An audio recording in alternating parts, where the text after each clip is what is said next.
আশুলিয়ায় ৪৫ পোশাক কারখানা অনির্দিষ্টকালের জন্য বন্ধ।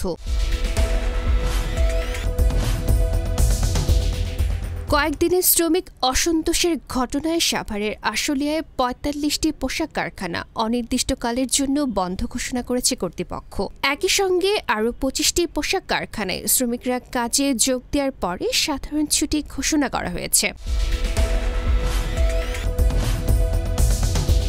তবে বিভিন্ন দাবিতে কারখানার ভেতর ও সড়কে শ্রমিকরা বিক্ষোভ ও অবরোধ করেন। বুধবার সকালে শ্রমিকরা কাজে যোগ দিতে এসে কারখানার গেট বন্ধের নোটিশ দেখতে পান।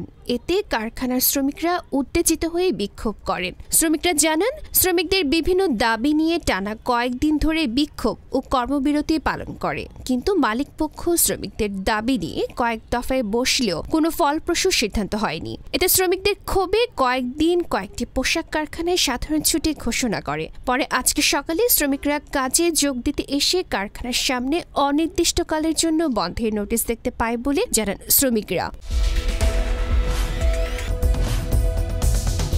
আলমগীর শিকদার, গণমানুষের আওয়াজ, টঙ্গী, গাজীপুর।